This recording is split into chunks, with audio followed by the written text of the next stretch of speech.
Salut à tous, j'espère que tout le monde va bien. Avant de commencer, je voulais vous adresser un grand merci. Vous avez été pas mal nombreux à rejoindre la chaîne suite à la dernière vidéo. Donc écoutez, je voulais souhaiter la bienvenue à tout le monde, à tous les nouveaux arrivants. Et j'espère que vous trouverez 2-3 trucs sympas dans le contenu que je partage. Alors dans cette vidéo, on va parler maïs et plus spécifiquement de la variété Glace Gem, qui est un maïs dur à éclater, parfait pour faire du popcorn par exemple. Je le cultive ici depuis plusieurs années maintenant, on va dire 4-5 ans. Mais cette fois, j'avais envie de mettre l'accent plus sur le côté utilisation, comment valoriser la production en cuisine, plutôt que sur l'aspect culture en elle-même. Malgré tout, je vous dis quand même 2 mots sur ma manière de faire. Alors c'est un semis que je prépare en godet et sous serre.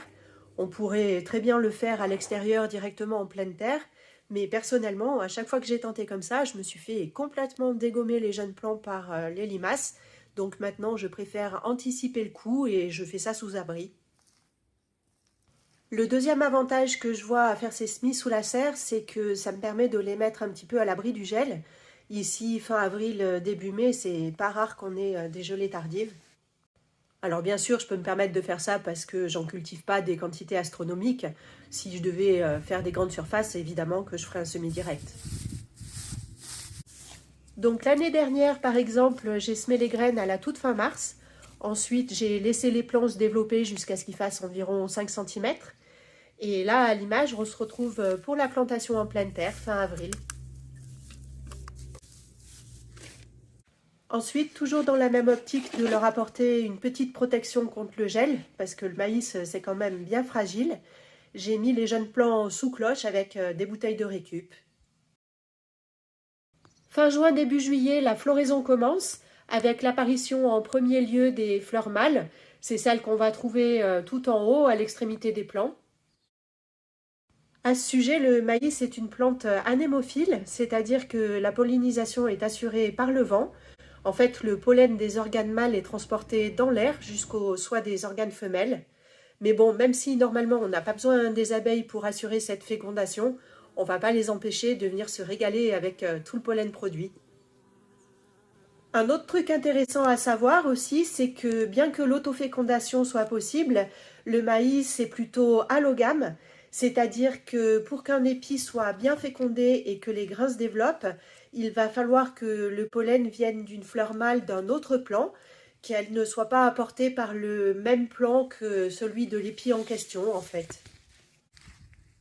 C'est pour cette raison qu'on conseille de faire les plantations non pas en ligne, un peu comme j'ai tendance à le faire, mais plutôt en carré, en regroupant les plants au maximum, ce qui favorisera les chances de pollinisation.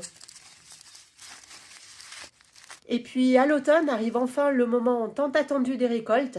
Et alors là, toutes les années avec cette variété, c'est un émerveillement. Chaque épi renferme une petite surprise et on a droit à un véritable festival de couleurs. Une fois que la récolte est faite, je profite aussi d'une autre ressource offerte par cette plante. Le maïs va générer beaucoup de biomasse tout au long de sa croissance. Donc je récupère tous les résidus de culture, toutes les cannes qui ont fini de sécher. Puis soit je les passe au broyeur, soit parfois même je les garde entières et elles vont retourner au sol, se décomposer et servir de paillage et d'amendement. Une fois que les épis ont fini de sécher pendant plusieurs semaines, généralement ici pour cette étape, je les laisse à l'extérieur sous la verrière pour qu'ils soient abrités de la pluie. Alors on va pouvoir les stocker, soit en gardant les épis entiers, et dans ce cas je les mets dans des bocaux en verre en laissant le couvercle ouvert pour que si jamais il y a un résidu d'humidité, ça ne génère pas de développement de moisissure, soit après les avoir égrenés à la main ou avec une machine. En l'occurrence, comme mon fils l'année dernière m'a offert un petit égret-noir, c'est ce que j'ai utilisé. Et du coup, j'avais demandé à Fabrice de me fabriquer une caisse en bois pour pouvoir fixer l'appareil dessus et récupérer les grains en même temps pendant l'utilisation. L'OSB qu'il a utilisé, c'était des chutes qu'on avait.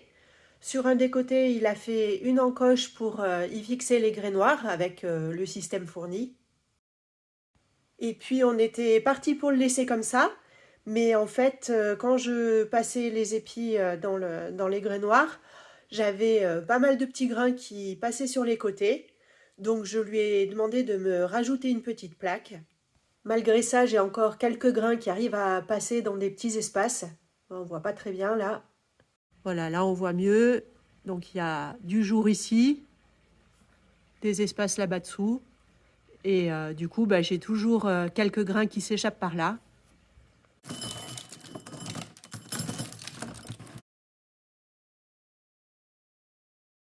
Avec la molette, ici, on peut plus ou moins visser et jouer sur la tension du ressort pour pouvoir régler l'écartement en fonction de la taille des épis, du calibre.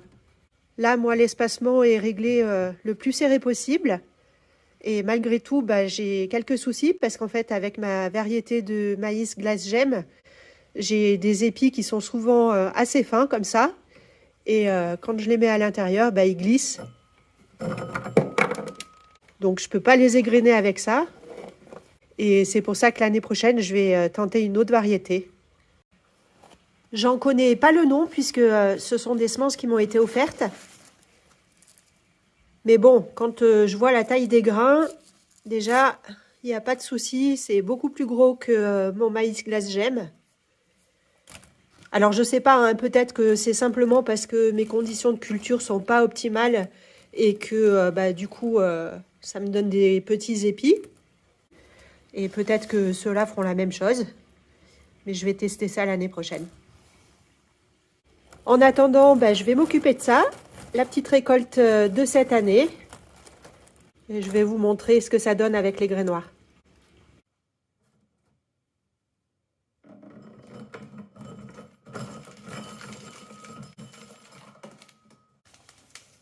Alors après, voilà, il reste toujours quelques grains sur les épis parce que justement, ils sont pas assez gros pour être complètement égrenés dans la machine.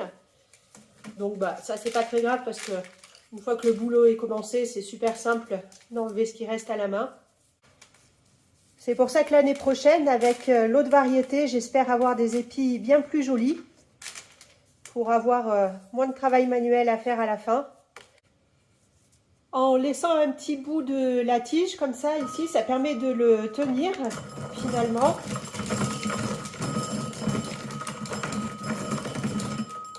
Et là, il ressort quasi nickel.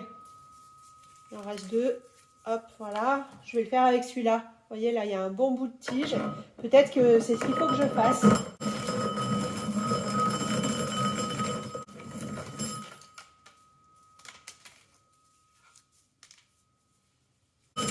Ouais, c'est ça, c'est vraiment le bon plan de garder un petit bout de la queue et de tenir.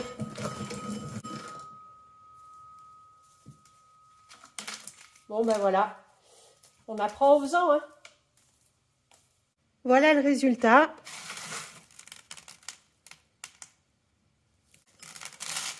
Alors, par rapport à la consommation annuelle de mes poules, c'est complètement ridicule, hein. Mais bon, petit à petit, je vais essayer d'augmenter. Et cela, c'est pour nous. Alors maintenant, je vais passer à l'étape farine avec le maïs de l'an dernier. Donc pour ça, je vais utiliser le blender avec le bol spécial céréales.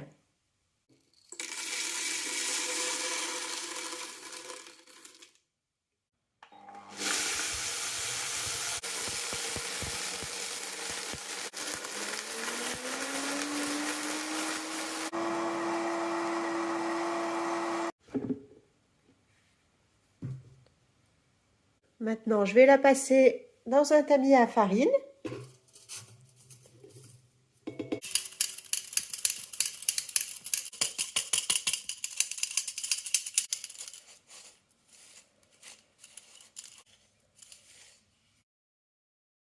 Du coup, j'ai obtenu un bocal de petite semoule avec laquelle je vais peut-être essayer de faire de la polenta, un bocal de farine tamisée et puis le reste, là, je le laisse pour la prochaine fois.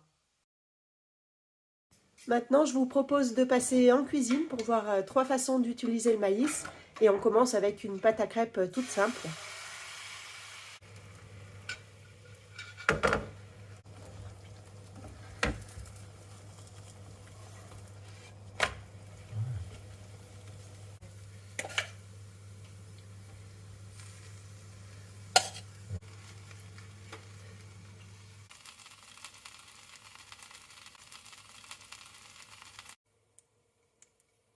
Ensuite, les classiques popcorn.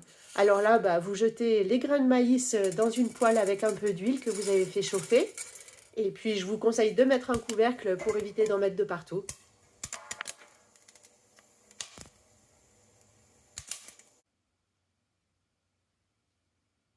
Pour la dernière recette de pâte à tarte salée, je suis désolée, le son n'est pas très bon, mais vous avez tous les sous-titres dessous, donc je vous laisserai plus lire qu'écouter.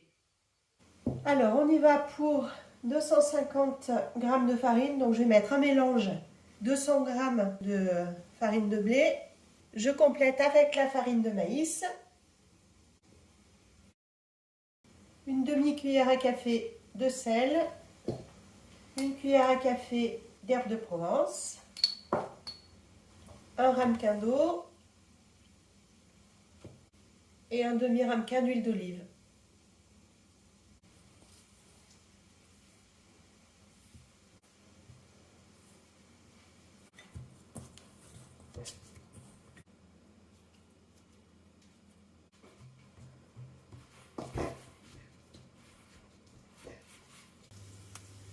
Là, j'ai fait revenir quelques lardons et par-dessus, je vais rajouter un bocal de cyclantère qu'on avait préparé cet été.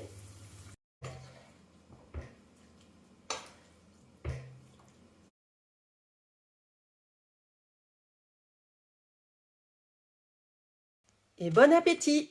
À bientôt, bye!